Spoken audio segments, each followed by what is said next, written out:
Dengue بخار دنیا بھر میں مچھروں سے پھیلنے والا سب سے تیز مرض ہے اور یہ 4 اقسام کے ڈینگی وائرس کا نتیجہ ہوتا ہے۔ اس وقت پاکستان کے مختلف شہروں میں ڈینگی کے کیسز میں روز بروز اضافہ ہوتا جا رہا ہے۔ ایک تخمینے کے مطابق ہر سال پوری دنیا میں تقریباً 40 کروڑ افراد کو ڈینگی انفیکشن کا سامنا ہوتا ہے، جس میں 9 کروڑ 60 لاکھ افراد ڈینگی بخار کا شکار ہوتے ہیں۔ ڈینگی بخار مچھروں کی ایک قسم ایڈز کے کاٹنے سے ہوتا ہے اور کاٹنے کے بعد یہ مچھر وائرس خون میں منتقل کر دیتا ہے، مگر یہ بیماری براہ راست ایک فرد سے دوسرے افراد میں نہیں پھیلتی۔ بخار کئی طرح کے ہوتے ہیں، ان کے نام بھی الگ الگ ہیں اور علامات بھی، اور علاج بھی مختلف طریقوں سے کیا جاتا ہے۔ آج کل ڈینگی فیور بہت عام ہے، اس لیے اس کا جاننا آپ کے لیے بہت ضروری ہے کہ اس کی علامت کو اچھی طرح سمجھ کر اور ممکنہ تدابیر اختیار کر کے اپنے گھرانے کو اس خطرناک جان لیوا وائرس سے محفوظ بنائیں۔ ڈینگی ایک جان لیوا وائرس ہے جس کا باعث مادہ مچھر کا کاٹنا ہوتا ہے۔ اس مچھر کے جسم پر سفید اور سیاہ دھبے ہوتے ہیں۔ ڈینگی وائرس کا حامل مچھر صاف پانی میں انڈے دیتا ہے۔ مونسون کا موسم اس کی افزائش کے لیے بہترین ہوتا ہے۔ اس عرصے کے دوران ڈینگی کثرت سے پھیلتا ہے اور بعض اوقات وبا کی شکل اختیار کر لیتا ہے۔ ڈینگی وائرس کی 4 اقسام ہیں: ڈین 1، ڈین 2، ڈین 3 اینڈ ڈین 4۔ اب سوال یہ پیدا ہوتا ہے کہ ڈینگی کی علامات کیا ہیں اور کیسے معلوم کیا جائے مریض ڈینگی بخار کا شکار ہے۔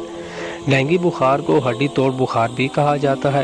اس کی علامات کچھ اس طرح سے ہو سکتی ہیں: اس میں ہڈیوں اور جوڑوں میں شدید درد ہوتا ہے، تیز جگر کی سوزش بھی اس کی علامات میں سے ایک علامت ہو سکتی ہے۔ بعض اوقات اس بخار کی علامات اتنی معمولی سی ہوتی ہیں کہ اس کا اندازہ لگانا بہت مشکل ہو جاتا ہے۔ ڈینگی بخار کا پہلا حملہ معمولی علامات کے ساتھ گزر جاتا ہے اور اسے پرائمری انفیکشن کہتے ہیں۔ ڈینگی بخار کا دوسرا حملہ بہت شدید ہوتا ہے۔ دوبارہ انفیکشن ہونے کی وجہ سے آنتوں میں سوزش آ جاتی ہے، جس کی وجہ سے آنتوں کی باریک شریانوں کی ساخت متاثر ہو سکتی ہے۔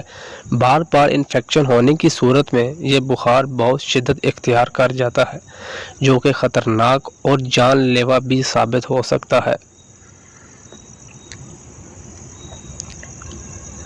ڈینگی وائرس کے باعث بعض اوقات جسم پر نیل پڑ جاتے ہیں۔ اگر یہ صورتحال زیادہ خراب ہو جائے تو مریض کوما میں بھی جا سکتا ہے۔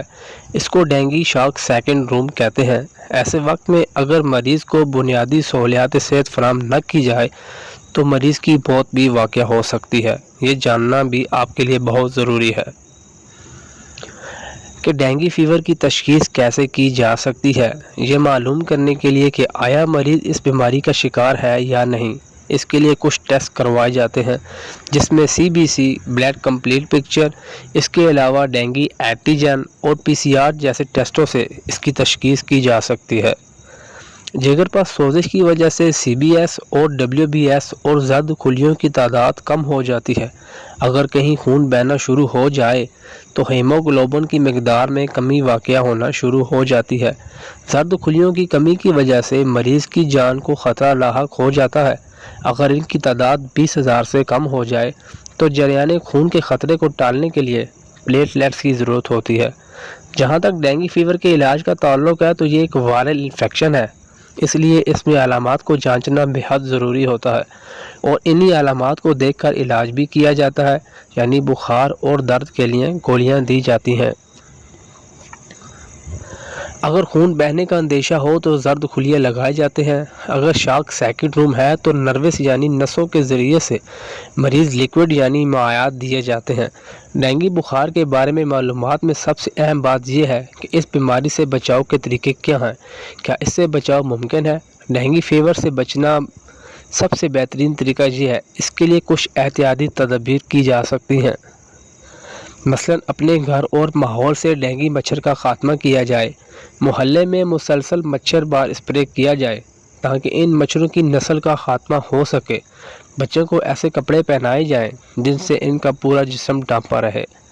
اپنے گھر کے دروازوں اور کھڑکیوں پر باریک جالی لگائی جائے تاکہ مچھروں کا گھر میں داخل ہونا روکا جا سکے۔ پینے اور استعمال کے پانی کو ڈھک کر رکھا جائے۔